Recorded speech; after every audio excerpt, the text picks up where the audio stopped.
English medium CBSE पॅटर्नवाल्यांना पाप लागणार आहे पाप. हो, असं मी का म्हणते. नेमकी सणसूद आले की ह्यांना एक्झाम ठेवायचं सुचतं. जरा 2 दिवस उशिरा ठेवलं असतं तर काय बिघडलं असतं का? मी म्हणते ज्या गोष्टीची मुलं वर्षभर वाट बघत असतात ते सणसूद ह्यांना मनसोक्त साजरा करता येत नाही तर किती मोठा पाप आहे हे.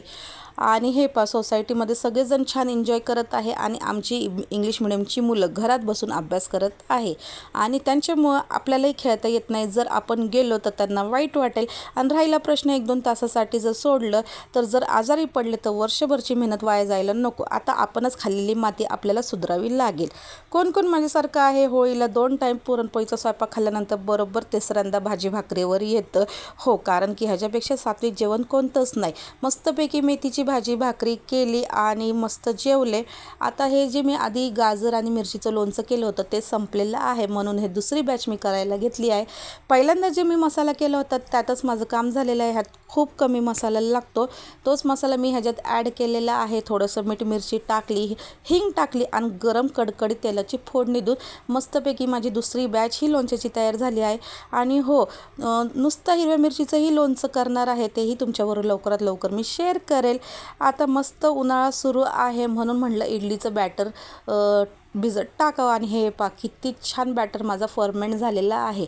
आता ह्याला पिशवी लावण्याचं कारण हे आहे, जर मला 10 मिनटं पण उशीर झाला असता ना ह्याला ओपन करायला तर ते झाकण उडून पडलं असतं आणि सगळं बॅटर खाली वाया गेलं असतं. म्हणून घट्ट बसावं म्हणून अशी पिशवी लावून घेतली आणि हे किती मस्त असं बॅटर फुलून आलेलं आहे. आता एवढं पीठ मला 2 दिवस टेन्शनच नाही. मुलांच्या टिफिनसाठी, नाश्त्यासाठी मस्तपैकी वेगवेगळे पदार्थ त्यांना मी खाऊ घालू शकते आणि एक आई म्हणून मलाही समाधान. आता ह्याच्यापासून मी इडली, डोसा, उत्तप्पा, आप्पे असं काहीही करू शकते आणि दर 10 दिवसाला आम्हाला इडलीचं बॅटर लागतंच म्हणून मी घरीच भिजवत असते. फक्त थंडीत बाहेरून असते पण बाहेरून आणून जे बॅटर आपण करतो त्यात इडली खाण्याची काही मज्जाच मला येत नाही.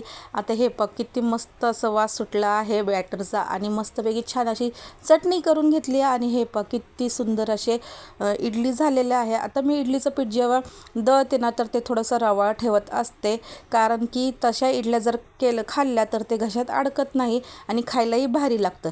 मस्त अशी गुबगुबीत इडली झालेली आहे. या चला सगळेजण इडली खायला.